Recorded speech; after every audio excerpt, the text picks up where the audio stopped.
completely shifting focus from consumption then, India's steel exports have increased 27% on a year-on-year basis to 4.63 million tons during the first half of calendar year 2026 compared with the 3.64 million ton number that we saw a year ago, as higher shipments to Vietnam, the UK and the UAE more than offset weaker exports to the European Union. Now, exports to the EU, they've declined to 1.01 million ton from 1.26 million ton, while Vietnam has emerged as one of India's fastest growing export destinations, with shipments rising from 2.65 million ton from negligible in the first half of calendar year 25. Now, to discuss this, we have Mr. Hemant Devangan, the GM-PIC at BigMint, joining us on the show. Mr. Devangan, hi, good to be speaking with you and welcome to the show. Now, India's steel exports, they've risen 27% year on year in first half of this calendar year, while imports have remained largely stable despite safeguard duties. What, in your view, are the key factors driving these contrasting trends at play? Thank you, Misha, for this particular session. So basically, if you talk about the exports, export has been risen by around 27% and imports have been declined by -3%. So there are basically two reasons why the export has increased. So Indian producers have increased the export in these countries due to the good demand from the Vietnam and the other Middle East countries. However, if we see the imports are less due to the safeguard duties, whatever imports are coming in the Indian market is only due to the re-export thing. So that is under the advanced licensing scheme, for which safeguard duty is not applicable. No other steel is coming for the trade market. Okay, understood. And let's talk about exports trends, especially exports to the EU. They have declined, but shipments to Vietnam and UK and the UAE have increased significantly. Now, is India successfully diversifying its export markets amid rising global trade barriers?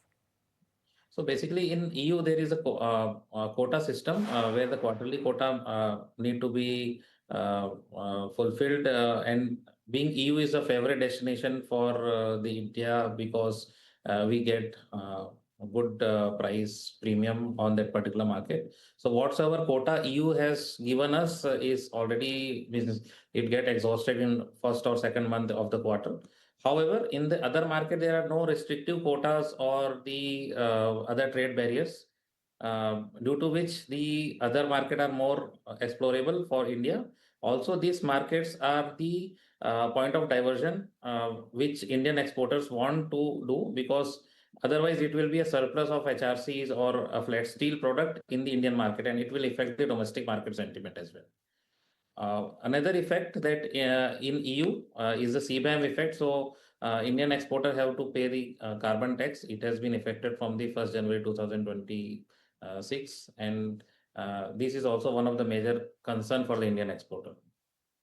Okay, and this 12% safeguard duty that you're talking about, that has reduced the competitiveness of imported steel in the domestic market. Has the duty achieved its intended objective, or are certain import channels still keeping imports resilient? So I can tell partially yes, because safeguard duty of around 12% and then is staggered at 11.5% the current duty, which is for 3 years, already been imposed from December 2025 for the next 3 years. And this has partially restricted the Indian imports. Why? Because the landed cost of imported HRC is around 5,000 premium than the domestic market.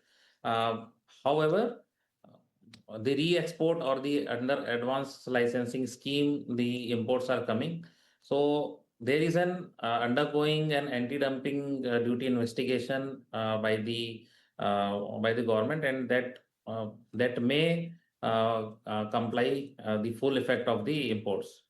And this anti-dumping duty is investigation is with China, Russia, and then Japan.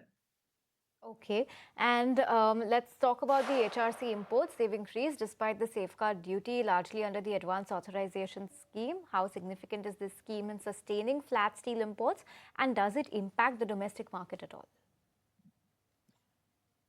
So if the imported The landed cost of imports, if it is near to the domestic prices, it will surely affect the